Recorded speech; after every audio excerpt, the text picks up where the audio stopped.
Okay, here we go. Today we're going to, before we look at an actual slide, we're going to be finishing in the PowerPoint, which will be up on Canvas after today, Chapter 11. The last part of Chapter 11 is what I want to talk about. We ended up on like-kind exchanges, and if you haven't watched the video, be sure to watch it, because I'm probably going to copyright that video and take it down so nobody can see it, since I can charge $360 an hour for the information in there. Maybe I'll even raise my rates after today. No, you got time. Watch the video as a supplement to the like-kind exchange. Know what Section 1031 is. It's in the chapter. It's a good section to know about. That's for sure. What I wanted to finish with in Chapter 11 is the following. One more deferral technique when it comes to Chapter 11 topics. Chapter 11 was about dispositions of assets, the disposition of assets, selling them. And one more technique when it comes to disposing of assets is what's called installment sales. Installment sales is another way to defer tax. And it's a good way because it's legal. Unlike all the other methods I come up with. This one works legally. It is truly just a deferral because somewhere along the life of an installment sale, the tax will be triggered. But what you want to know at least a minimum of is how to calculate how an installment sale works. First of all, we need to know when an installment sale works. If a business sells, we've got a great example coming up. We've got Friday this week is a big day in the real estate market. Everybody is rushing. How many of you will be standing at the store 12 midnight tomorrow night waiting for it to open at 6 in the morning? Good. I'm glad to see that at least there's signs of intelligence here by not doing a crazy thing like that. But you will see it on the news. We'll all see it. There'll be people lined up at the stores. I don't know what store it is. It's Best Buy, it's Apple, whatever it is. People will be lining up for the big sales that start early in the morning on Friday morning. And all those stores will be selling. If you walk into, let's say, Best Buy and you're buying a big screen TV on Friday morning, you're buying this big screen TV, and they tell you that here's the deal. The deal is you don't have to pay for 6 months, no interest. You'll pay us at the end of the 6 months. That's a great way to buy. You're buying on an installment sale. You're going to pay in installments. That may be only one installment 6 months later, or in 6 months maybe you start making 6 installments so that at the end of the year you've paid off the item. Whatever the terms are, it's different installments before you finish paying it off. The interest rate may be very attractive, and it causes you to buy.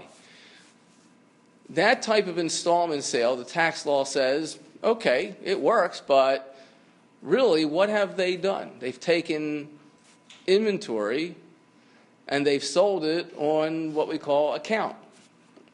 And it becomes, what's the debits and the credits that the store makes? Let's go through that. What happens?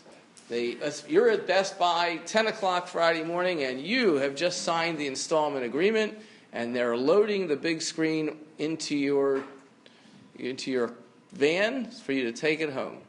What debit and credit does Best Buy make? Yes. There you go. Perfect. They debit accounts receivable and they credit sales revenue. From an accounting standpoint, that installment sale still yields profit that very, very day.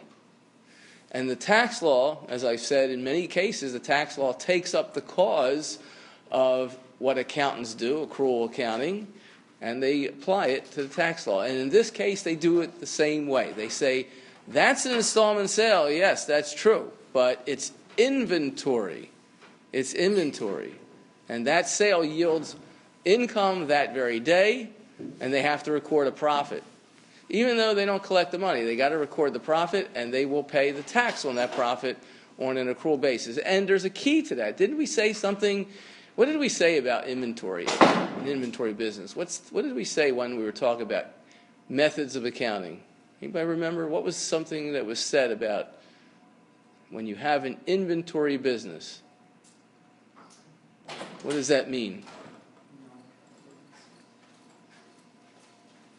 I have an inventory business. Am I allowed to use the cash method of accounting? Do I have to use accrual? Do you remember that discussion? How about if I have an inventory business and I am over $1 million in total volume of business? Then what does the tax law say? Must use accrual accounting for that inventory business. Must. It's key information that you want to know. It's in the textbook and it's part of this course. Yes? Over $1 million revenues? Million in revenue, gross revenue. And once you pass the $1 million mark, you are forced into accrual accounting even if you go below $1 million the next year.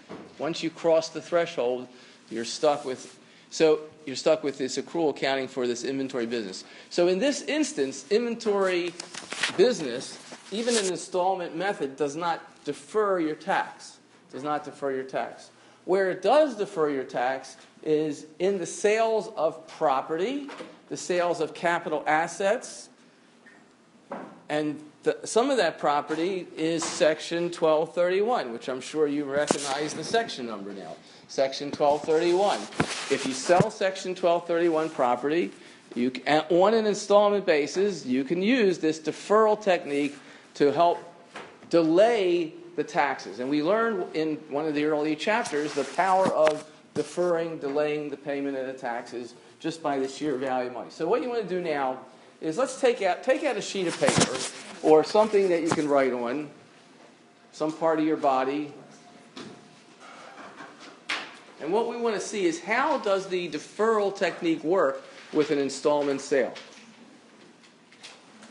Because the textbook expects you to be able to calculate the simple mathematics. So let's do the following. Someone watch my math along while I do it and see how it works out. Suppose we have, and by the way, make no mistake about it. As I've said, we've pointed out probably once a week. Oh, in this area of the tax law, the real estate business is favored with this particular element of tax law. We probably hit it almost once a week, at least once every 2 weeks. So make no mistake about it. Installment sales are allowed on capital assets, meaning you can defer the tax on the installment sale, and Section 1231, which includes Section 1250 property. And after all the Section 1250 discussions we've had, I don't have to tell you what Section 1250 is. Section 1250 is, you know, right? What is it? What is Section 1250 property? It's real estate. It happens to say the recapture rules of depreciation, but we call Section 1250 property. And when we say Section 1250 property, we mean, this is what I'm saying, we mean real property, real tangible property, buildings, what you walk into when you come to school and what you walk out of it when you leave. So if we sold this building, let's say we owned it, and we sold this building, one of the ways we sell it is we sell it and we tell the other party, go out and get a mortgage and pay us off. Where our asking price is $10 million, give me $10 million. We go to the settlement table, and they come up with a down payment of $1 million and a $9 million mortgage, and we walk out with $10 million in the bank.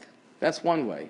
If you do that, that's a full 100% recognition of the sale, and you pay tax on whatever your gain is. There's no deferral there.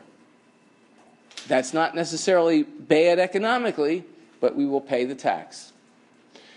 Second scenario. Now, this is where you want to keep some numbers. Let's say we sell the building for $10 million, and our adjusted tax cost basis is $4 million.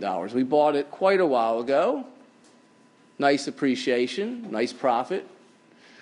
We are destined to have a $6 million profit, but at the settlement table, in order to have achieved, I'm giving you an example in real life here, in order to have achieved that $10 million sale, what we were able to do is we told the buyer, we will give you the mortgage. We'll finance it for you. We'll self-finance it, so we'll get a little bit better price. This is what happens in the real world. If you go out and say, I want $10 million, you go get your own money from whatever source you get it from, get a mortgage, get investors, I don't care, you owe me $10 million to buy this building.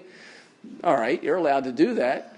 But then the public, the buying community might say, I'll buy from you, but not for $10 million. I'll give you 9.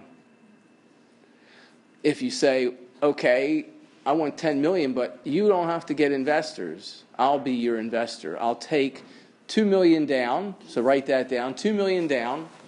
I'll take $2 million down, and you can owe me the $8 million on this $10 million sale. You can owe that to me over the next 10 years. So every year thereafter, you'll pay me $1 million. Let's see, how's that work? Let's do it 8 years. 8 years. Every year you'll pay me $1 million. Okay, so the terms again to make sure we got it. It's a $10 million sale. Our adjusted tax cost basis is $4 million. What's our profit? Everybody? Adjusted tax cost basis $4 million. We sold it for 10. The profit is? You better be saying. Everybody better be saying 6.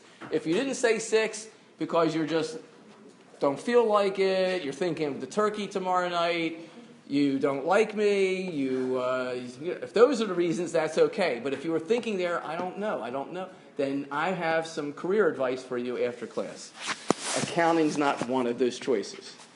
$6 million is our profit if we sell it for $10 million. We get $2 million up front, and we're financing for the buyer $8 million. Why did we do this? Again, from a real-life type of an example, we did it because that's the way to have gotten $10 million. It's a risk. The risk is maybe they won't pay. But we take a mortgage, so we'll take back the building if we have to. So our risk is minimized, and we can afford to do that. And we're going to get interest on what they owe us. We'll get interest on what they owe us. Let's do a full life. This is going to complicate it. Let's do a full life example, though. We're going to give you $8 million. You pretend you're buying it from me. I like that idea. You buy it from me. And then you're going to do my tax return. That's how we'll do this example. You're buying it from me for $10 million. You come up with $2 million down. Where did you get that? Tomorrow night you'll ask your relatives for $2 million. So Friday we'll settle. You'll give me $2 million on Friday. Then you owe me 8. And every year for 8 years, you're going to pay me $1 million at the end of that year, plus interest. Plus interest. What interest rate should I charge you? 6%. Okay, let's charge 6%. You'll have to calculate the interest. I don't know what it is, but we can just guess at that. But it'll be interest on $8 million until you pay down some of the mortgage, and every year you'll pay some of the mortgage down. I'm going to collect from you every year $1 million plus the interest earned on what you owe me. What you owe me is what interest I'll collect on at 6%. Not a bad deal from the seller's standpoint. They get the price they want. Not a bad deal from the buyer's standpoint. They don't have to go to the bank to get the mortgage. So it may be a good deal for everybody. Now what happens?